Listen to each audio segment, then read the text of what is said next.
Well, so the first thing that you'll really appreciate about the Freestyle is this. That's a very reassuring and a very solid thud. It gives you a sense of confidence. Also, this car comes with the option of 6 airbags in the top end version, which also is a very reassuring thing, especially if you're traveling with your entire family. And you'll also like the touchscreen system on this car. It is very nice and very easy to operate. The view is also good because it offers you a very bright and colorful screen, so that's also something which is very appreciable. Also, as you may know, I really like cars which offers a lot of water bottle holders in them. This one has a total of 9, 3 each in the door bins, and there's one here in the middle, so and there are some at the back as well, so total of 9. So really what I'm trying to say is that it's a very good car to be in terms of seat comfort. It's quite okay.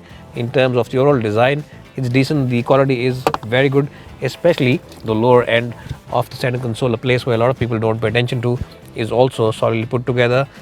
Overall, I'll give this car's cabin a good score of 8.5 out of 10.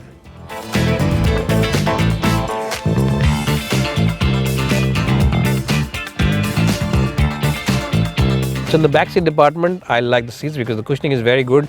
Kneeroom is decent and headroom also is quite okay, but there's a big negative that the window here doesn't go all the way down. So if you're going up the hills and you want to sit with your hand out like this, then it's a bit of a compromise. Now, why do manufacturers do this? Why don't the windows go all the way down? You let me know in the comments below. The seats, as I just said, are decent in terms of comfort. The only negative is that the headrest is fixed on this car. That is something which could have been improved. But overall, in terms of space, in terms of comfort, and overall the ambience of this car, I'll give this one a healthy score of 8 out of 10.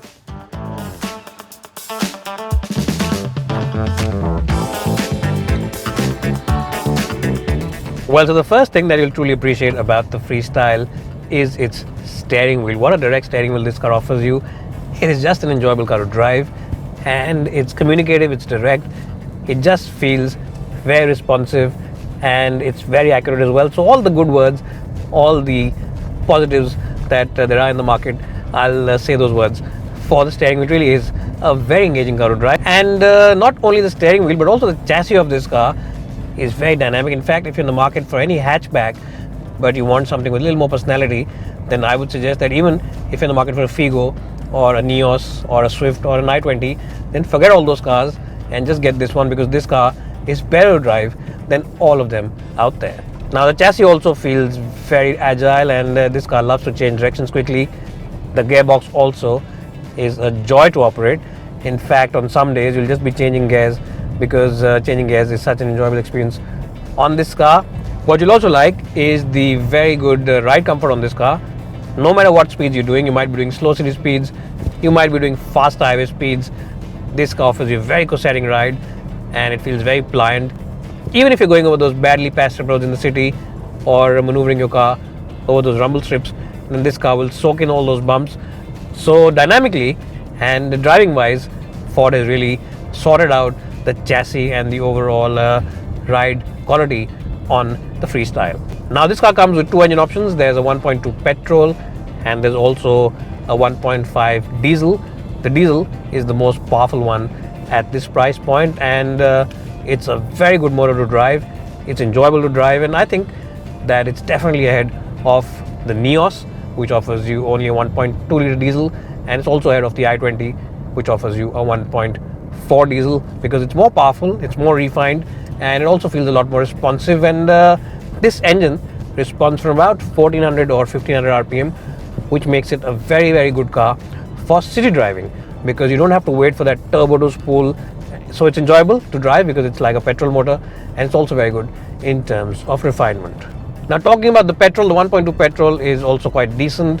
It offers you a linear power delivery, and it also offers you good refinement. It's also quite responsive.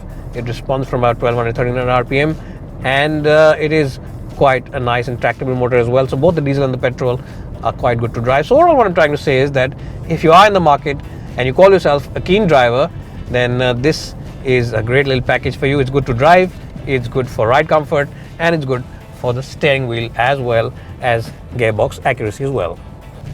Now, talking about the gearbox, as I just said, it's a cinch to operate no matter which engine you choose, the petrol or the diesel. Both of them offer you very accurate throws, very sporty throws, and very short throws. It's a short throw gearbox.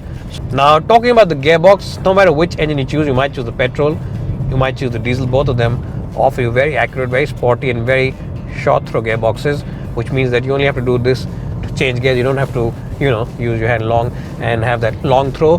So that is also very good, and it's a gearbox which you will use just for the heck of it because you'll enjoy using it so much. So in the dynamic department, I'll give the Freestyle a strong score of 92 out of 100. It's the best small car, or it's the best car at this price point in terms of drive involvement, fun to factor, as well as overall drive engagement.